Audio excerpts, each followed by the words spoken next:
Greetings, everyone. So I am in the point of my life where I just became a life coach, and so I'm just here to give some words of inspiration today. So one of the things that I want people to really see is what are you on?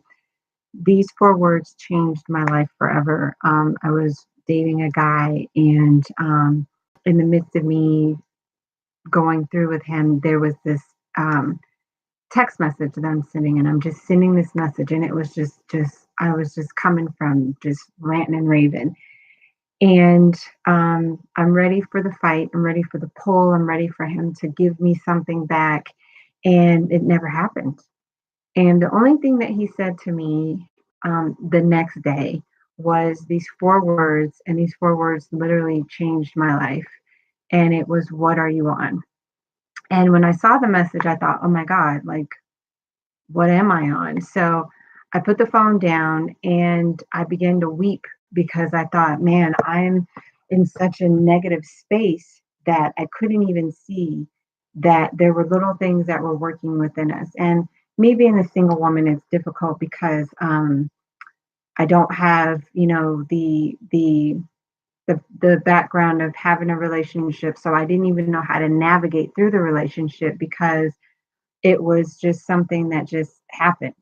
So now I'm at this point where this guy comes in and he says these four words to me, and it changed my life. So I've written a couple of blogs about it, and it's just basically, what are you on? And when I realized what I was on, it was a lot of pain, rejection, um, low self esteem about me, about my relationship, about the love. I was just working on so much. So I'm here to encourage someone to let them know that if you go deep within yourself, you will find what are you on. And I am a life coach. So if you want to reach out to me, we can go through some things of a lot of limiting beliefs that we have about ourselves and how we perceive ourselves and how we receive ourselves. It took a long time for me to look in the mirror to tell myself that I loved me. So it is something where now we're just on the right path, and I just want you to figure out, what are you on? What are you working with? What are you navigating with? What are some hidden things that were there within you that you just now you're realizing that, oh my gosh. And the reason why I say that is because those are the things that they make you react to certain things. They make you respond a certain way. They make you deal with people a certain kind of way. They make you deal with your life a certain kind of way because there's some hidden factors. So for me, I'm just thankful that those four words came across me, and I will be sharing some more. I just wanted you to kind of chew on that a little bit. What are you on? What are you working with? How are you processing things? What's going on within you?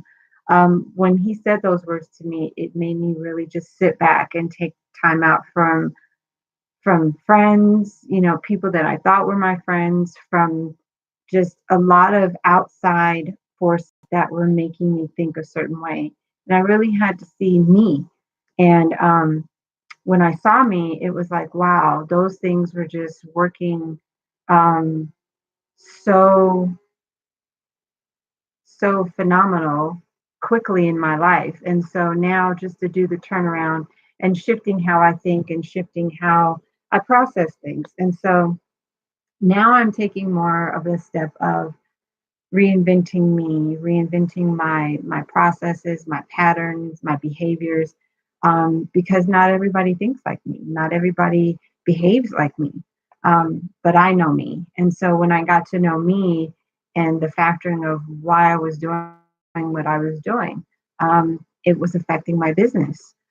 It was affecting so much about me because I limited how I believed in myself. I limited um, how I processed how I was going to get a new client, how I was going to get a party on my books. It limited so much about me, how I was going to sell myself, because who was I? What was I working with? And so, in finding out what I was on, I really realized now that my Alexa. So I was just working on so much negative stuff. And so I want to say that my mom was a deciding factor in how I maneuvered around a lot of my life. I didn't have a great childhood when I was growing up, but I know that was something that kind of filtered into my life today. Being a product of middle class, but also being a product of a child of molestation that was in the home, that was something that just kind of took a hold on me. And I'm a stuffer. That was another thing that I would do is I would stuff emotions that I shouldn't stuff, and I was bringing out things that I shouldn't be bringing out. And so when you're working with what are you on? Are you on the good emotion or are you on the bad emotion? So I was working with a lot of the bad emotion because I didn't know how to process and navigate through my emotions.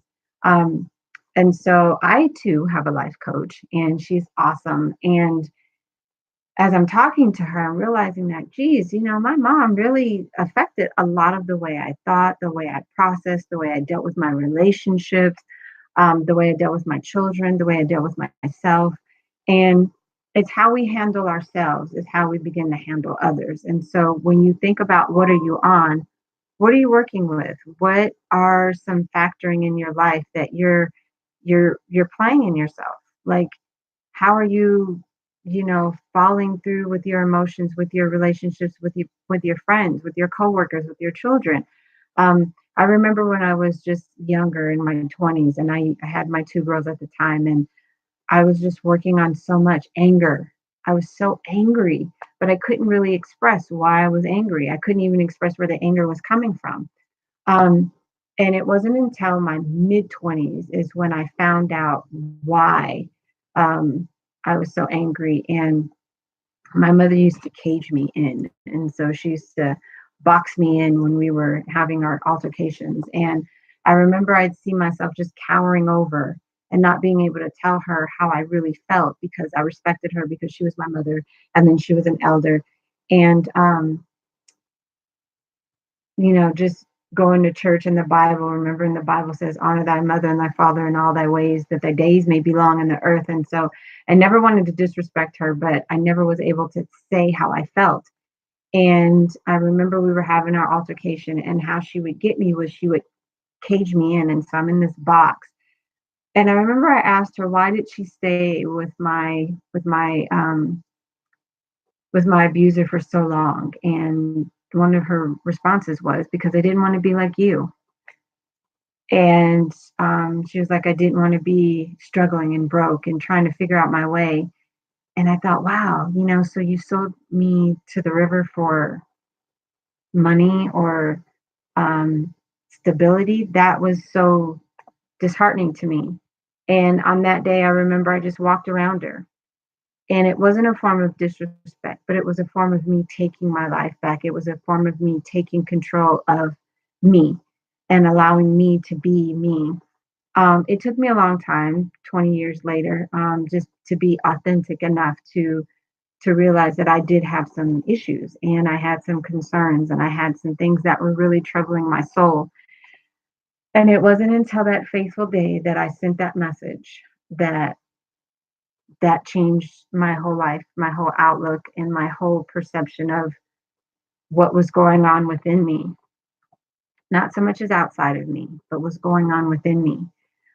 So I look forward to sharing more about this. I just wanted to put myself out there as a filler to let people know that any form of abuse is wrong, whether it be mental, which was I was under that, manipulation, verbal abuse, the control, and the sexual abuse. And so I am a living factor of saying that if I can make it, anybody can make it. So I am thankful that you are here, and I hope that when you watch this, you will tune in for more because there's so much more to me than meets the eye. And I'm just thankful for you being a part of it and you being a part of my journey because I am on my way to let everybody know that self gratification is the best. To motivate yourself, to motivate others. That's the platform that I'm on now. Anything that I give you is not anything that anybody taught me. It's what I've learned just by seeking the heavens. I don't want to be anybody to be biased, but just seeking the heavens and seeking the word of knowledge for my life. And so anything that I give you, not anything that I want you to just gravitate towards. So whatever you take, you take. Whatever you release, you release. I appreciate you all, and just I look forward to giving more of myself. But for now, I bid you adieu.